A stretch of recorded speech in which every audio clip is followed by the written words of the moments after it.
You could be anywhere right now, but you clicked here, and for that, I'm grateful. My name is Dean. Welcome back to my channel, where I share my experiences and insights as a content creator over 40 to help you grow, adapt to an ever-changing world, and find joy along the way. So today's topic, guys, is about why I'm no longer playing the crypto bull and bear market cycle game. I'm going to do something a little different. I have some notes. I'm going to just record and upload this video. It's going to be a bit of a stream of consciousness because I felt like the need to get this off my chest. And so I'm going to add timestamps down below so you can skip to where I talk about the strategy and what I'm going to do instead. If you want to skip some of this early part, that's totally fine by me, especially because I'm not really going to edit this. So I might waffle, or the monologue might be a bit too long, but anyway, here goes. So number one, the boom and bust. The crowd, the market believes that we follow a 4-year Bitcoin halving cycle. So that basically means when every 4 years, the issuance of Bitcoin is cut in half and the miners get less Bitcoin. And then approximately like a year after that, we go on this crazy bull cycle where everything goes up, and then there's an alt season where Bitcoin investors diversify, take more risks, take profits, and buy more altcoins, and then they go to the moon. And I think there's research out there that suggests that it's driven by liquidity, not really this believed cycle. But what happens is many plan to dump their holdings, or at the very least take profits at a certain point, a top if you like, and then newer entrants will come in and they'll be left holding the bag. The main point here is this boom and bust nature of these cycles. So whether we're in a bear market, which typically lasts about 3 years or 2.5 years, or a bull market, which is like a year or 18 months, it just perpetuates the fear and greed to me. And I've got caught up in it. And I've suffered a whole lot of pain getting caught up in that. And so I realized that I just don't want to play that anymore. It's fucking exhausting. Constantly checking the charts on my phone to see if we've gone up or if we're going down. You know, I haven't been investing for like 20 years. I joined the most volatile asset class 5 years ago. And before that, I had limited investment experience. So I'm relatively new, if truth be told. And so as an uninitiated retail investor, I was like going through all of the narratives and following all the different narratives, whether it's the XRP narrative, the Bitcoin narrative, the Ethereum narrative, all these different narratives, and just trying to make it rich, if you like. And don't get me wrong, I've made a lot of money, took profits, but I've also lost a lot of money. And when I say lost, it's like, you know, a lot of people get really emotional about the statement lost. It's really just a setback. It's a lesson. It happens.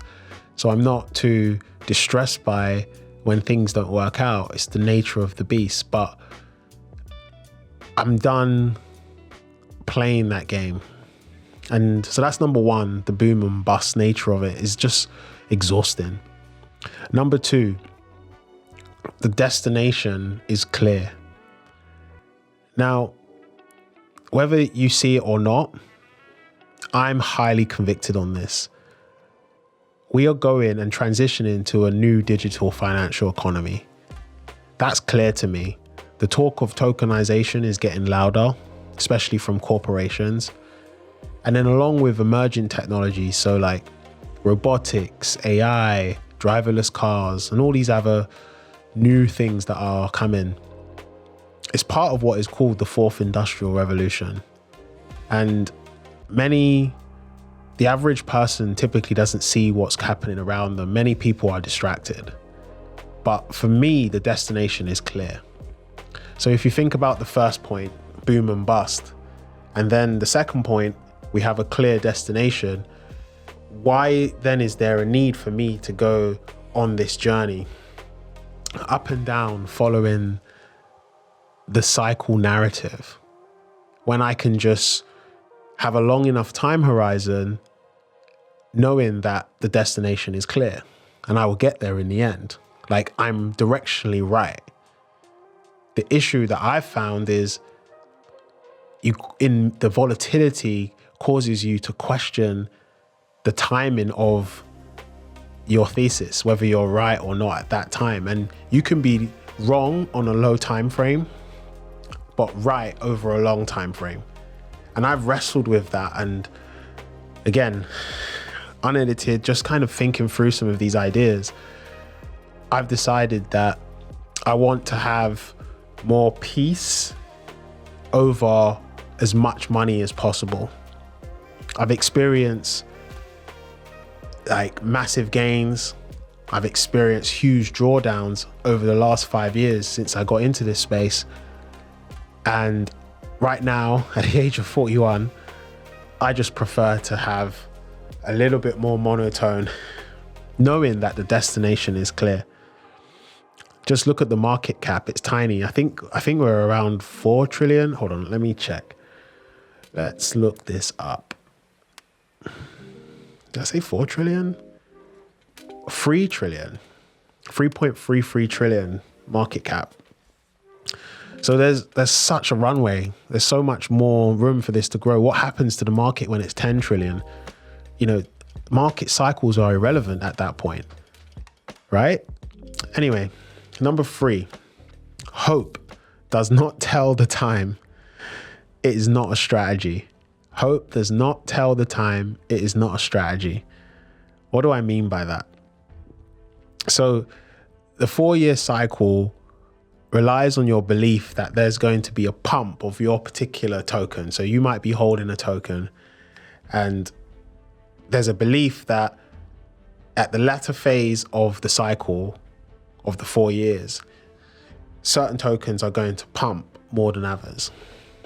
And then you can sell the top and ride off into the sunset. Now that's cool. And then you buy low and you sell high, right? But when you think about it, you're still hoping that your particular asset gets that pump. And that's very difficult to have certainty over. Well, you can't have any certainty. There's no certainty, right? There's only probability. So as I'm thinking this through, my thought was hope does not tell the time. So the hope that your token is going to explode at a particular time, you don't know when that's going to happen. And so you have to be very calm in your approach to these markets. And that's something I've had to learn the hard way. And the idea of buying low and selling high, it sounds easy.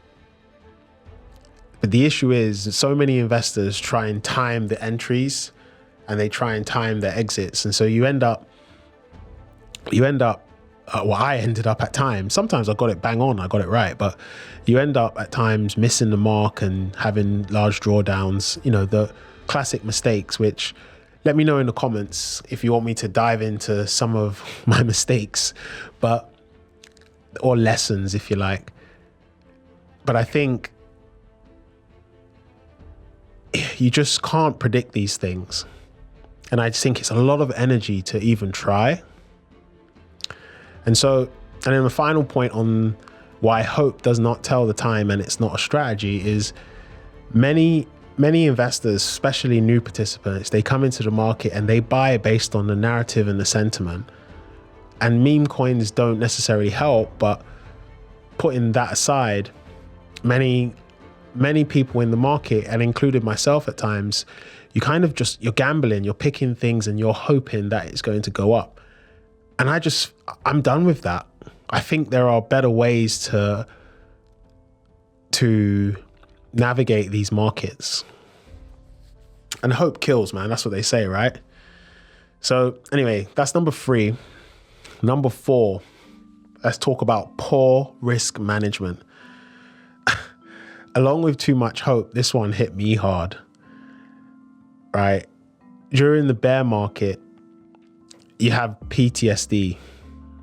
And I think, some of us investors going through the bear market of 22 and a bit of 23 are still suffering from that PTSD. And then in the bull market, we're all getting Lambos, we're all going to the moon. There's a certain irrationality to it. And shout out to Captain Rational, Noah Seidman, because I've learned a lot of insights and good wisdom from his teachings. And I've tried to find my own story. And I think one of the reasons why I'm sharing this video like this is because I needed to just get it off my chest, because I changed things over the last 48 hours and I didn't want to, contrive the way this message comes out. So I wanted to just let it be raw. Anyway, I digress slightly. But I've been thinking that there must be a better way to operate. And as I said, there's different strategies and people have different ways to approach the market. And I've learned from many different people who do really well in this space, but I haven't found my story until recently. And that's the point of this video, is why I'm not doing the bull and bear market cycle stuff. And it probably means I'm not going to make as much money as other people, but I don't really care. And so poor risk management, the other point on that was not managing liquidation thresholds, because you're in a bull market, you're like, everything's going up, right? But that's just not how markets work. So the trend is clear. Like I said before, the destination is clear, but there's going to be a lot of volatility along the way. And if you're not careful, you'll get shaken off. And broadly speaking, I'm not shaken off, but I've been exhausted. I've been shaken, not off, but shaken. And I think I just want to sleep better at night. So anyway, you end up taking too much risk, and it comes from greed. And it's the boom and bust mindset again. And I think the 4-year cycle perpetuates that, because people think that they have to make as much money as possible in this 1 year. So therefore they go off the risk curve. I'm speaking really for myself here. Like, that's what I did. And it brings pain, man. Having collateral liquidated, Raoul Powell talks about, don't fuck this up. God almighty, I fucked it up so many times. But hey, I'm not here crying about it. I'm here like, I'm grateful actually for it. I'm really grateful to have these lessons and to be able to take my medicine, if you like, and pivot. So anyway, let's keep going. Oh, revenge trading. That's a killer as well. When just risk goes out the window and you try and make it back as fast as you can. Don't do that, please. And then the final one, and forgive me, as I said, hopefully you've used the timestamps, and please like, subscribe to the video. This one is a little bit out of my comfort zone. As I said, I'm not editing this. I'm just gonna maybe put an intro and post it. So be it. The final one, financial DNA, or your financial DNA. So as documented in the Psychology of Money book, I think Morgan Housel, I don't want to butcher his name, show a bit of respect, get that shit right.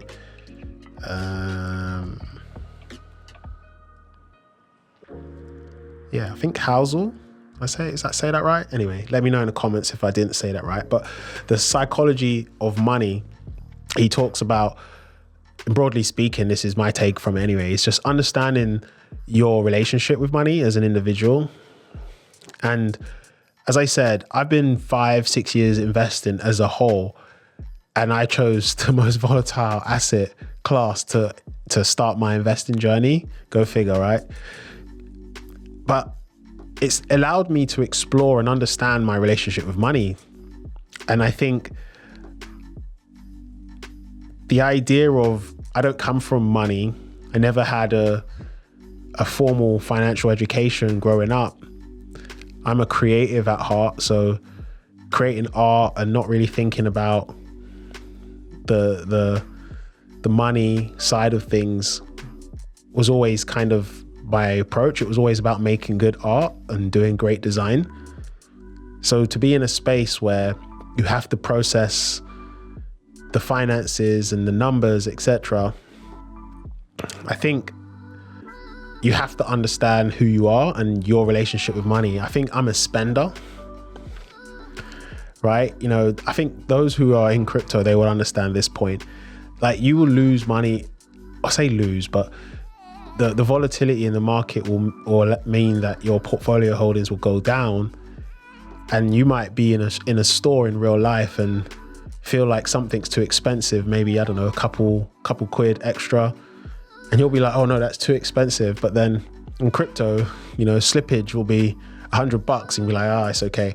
Anyway, but I think some of that has to do with like your relationship with money. And so for me, I've been thinking that through. And I think if you're not well versed with money, if you don't have an education around money and how to handle money, especially as it gets to some big numbers, like, I think that's the thing that I've learned massively.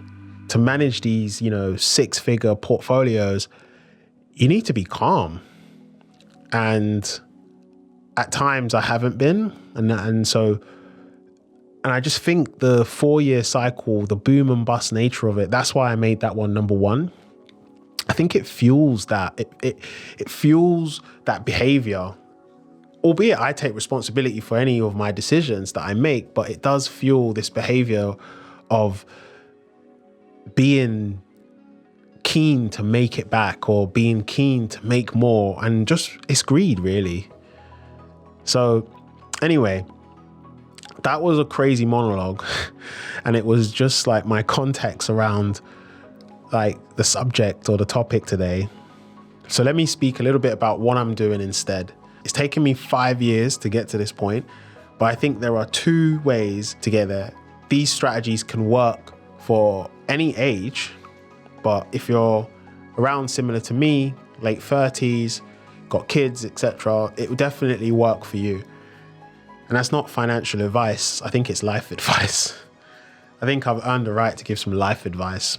I can't tell you what to do with your money, but I can say that I think this will enable you to sleep better at night. All right. So what are they? I call it multi-cycle buy and hold. This is actually not revolutionary. There's, you know, if any seasoned crypto investors are watching this, like, I'm not saying anything that you guys don't know. I'm really speaking to those of you who may be thinking about the market, maybe interested in getting in, not sure, find it a bit skeptical, whatever. I'm trying to connect with you guys and say, hey, buy and hold, ignore the cycles. This is, they call it dollar cost averaging. Have a long enough time horizon. I say a minimum of 5 years. And I think take necessary profits along the way at suitable times whenever you see fit based on your lifestyle, but just buy and hold almost indefinitely. I think Warren Buffett once said, what's your time horizon? He said forever. I think so. Again, in the comments, let me know if I've got that right. And this is most like traditional investing. So you take some profits at opportune times, and then you buy when there's blood in the streets. So I think that is a very valid way to interact with the markets. So I'm a supporter of that, and I'm going to return to that methodology. But multi-cycle buy and hold. So minimum 5 years, so 2030, thinking 2030, 2034. If the market's 3.3 trillion now, what do you think it's going to be in 2030? So you can buy at clear moments, DCA, whether that's every day, every week, every month, whatever, every year, and just do nothing. And then number 2, the second way, which I think is, I've divided this into two as well. I call it cash flow utility assets only. So if your token does not pay you a real yield for holding it, fuck you, pay me. Oh, you had a fire? Fuck you, pay me. I subscribe to that thinking. I think for it to be a true investment, it needs to return some value to its users. And I think there are two cash flow business strategies in this market that you can follow, that I'm going to follow, that I think make the most sense. So cash flow A is liquidity financing. So without going too deep into the technology, you can provide liquidity to a decentralized exchange, and then you'll be paid fees or some form of rewards for that service. And depending on the strategy you choose, whether it's concentrated liquidity, again, I'm not going to go too much into the detail, but depending on which strategy you choose, you can earn some decent income from doing that. So that's one way, cash flow way, that I'm following. And then cash flow B is buy fintech businesses. And again, Captain Rational talks about this a lot. The idea is that some of these products, these apps, they are like fintech businesses, and they pay a real yield, some from their profits, from their revenues. They pay it back to the token holders. So you can in fact buy one of these assets and get paid to hold this asset. I think that's a real game changer. That's a business. That's a real business. And those are the two cash flow strategies that I'm going to follow. Again, I can go into more detail on this, but this video is probably long enough already. And so at the center of my new operation is cash flow. Cash flow is everything. I'm going to measure it each week. So every Friday, that's why I wanted to do this video now, because I'm kind of starting today and I want to be held accountable. So I'm going to measure how much revenue has my business made that week. I'm going to stack cash, buy more cash flow, and rinse and repeat. And then I'm going to just chill. So that is why over a multi-year time horizon, I think I'll do just fine in crypto. I've spent 5 years on this roller coaster, and don't get me wrong, this isn't me saying I'm leaving crypto. Please don't take that message from it. I'm very much locked in. As I said, number 2 in my context, the destination is so clear to me. But over the next 5 years, this is what I'm doing. Hopefully that made some sense. Please like and subscribe to the channel. It will help me grow. I'm new here.